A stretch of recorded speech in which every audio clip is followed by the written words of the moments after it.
Ginger Snaps is the only movie on my list about a female werewolf. Something that I don't seem to see very often, so at the least I was interested to see how this would go. The movie establishes that some sort of maniac or perhaps a wild animal is loose in the suburbs and has been killing house pets like dogs. One is shown in the beginning having been torn to shreds. The owner finds her dog's remains and completely freaks out, running out into the streets and yelling that it got her dog, establishing that this is not a new thing. There had already been dog mutilations going on before this. Makes me wonder why she didn't keep the dog in the house instead of having him outdoors in a doghouse. Also, why did the people see her screaming and not seem to care at all? It then segues into two sisters, Ginger and Bridget, and this is where the movie takes a sharp nosedive in quality. Yeah, and this is the second scene. Basically, they're two death-obsessed, quote, dark, unquote, girls, but they're written so ham-fisted that I couldn't take them seriously at all. Basically, it's like someone sat down on Google, typed in goth girls, and copied every cliche they could, and then magnified them. Remember Lydia, the dark, gothic teenage girl that Winona Ryder played in the movie Beetlejuice? Imagine her, only take away all her likability, intelligence, and any bit of subtleness that the character had, and then split her into two sisters. That's Ginger and Bridget in a nutshell. Yes, there were loads of goth girls in the late 90s when I'm sure the screenplay was written, but instead of writing them as two possibly troubled teenage girls who embrace a counterculture fad, they got lazy and decided to give them no sort of personality other than dark. Well, the dogs are being killed by a werewolf, origin unknown, and it's never explained. And when the sisters sneak out one night to do whatever dumb crap it is they do, they get attacked, and Ginger gets scratched up by the creature, which has served its purpose and is dutifully run over with a car straight away. Her change starts almost immediately, but it happens very gradually throughout the movie. Every time you see her, it becomes slightly more pronounced, which is one of the very few things that I liked about the film, as she goes from being a normal, glum-looking 16-year-old to looking like half-wolf at the end of the film, though as she's attending a Halloween party at the end, everyone thinks it's her costume with some really good makeup. She doesn't turn into a full-on wolf until the very last scene, but that's not to say that the movie is slow. This one moves at a breakneck pace, as it seems every new scene, Ginger's change is wreaking havoc on her and her sister's life, and her change is not only physical but also mental.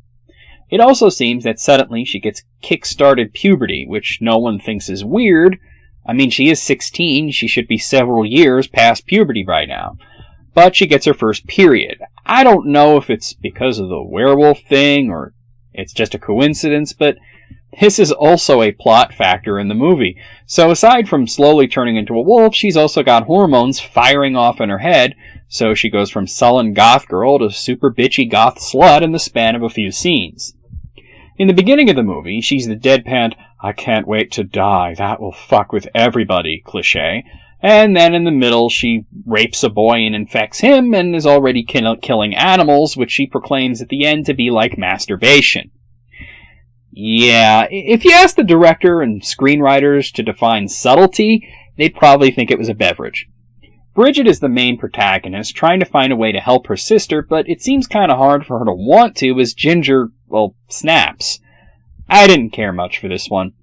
It tried to do what Wolf did in 1994 by having a slow transformation over the course of the film, and having it manifest itself as a mental change and not just a physical one, even copying some of the points of Ginger becoming more confident and outspoken. But Wolf's strength was its dialogue and subtlety.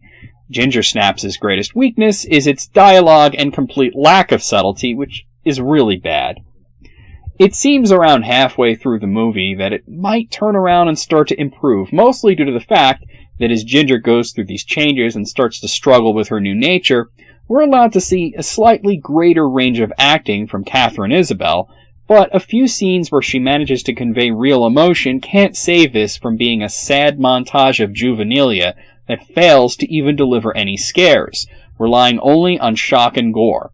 And when you show a dismembered dog in the very first scene, it's hard for the parade of dismembered dogs after this to shock you. You've already seen it once. There's no psychological scares, there's no jump scares, it's just gore on the screen. And when you've seen a lot of on-screen gore, both in this film and others, it takes more than just a bucket of entrails to have any effect on me. The special effects are perfectly fine. Not as impressive as The Howling, however. I mean, it's comparable to The Howling. It just came out 19 years later, so the impact isn't really as great. Overall, this is just the kind of thing that you watch and you sort of remember it not as a werewolf movie, but as a dismembered dog movie, and really, who wants to see that? I give this one a 3 out of 10. That being said, I hope you enjoyed 10 Days of Werewolves and the 6 Years of Halloween specials that I brought you on my channel. Have a happy Halloween, and I hope you'll all be around next year to see the next one.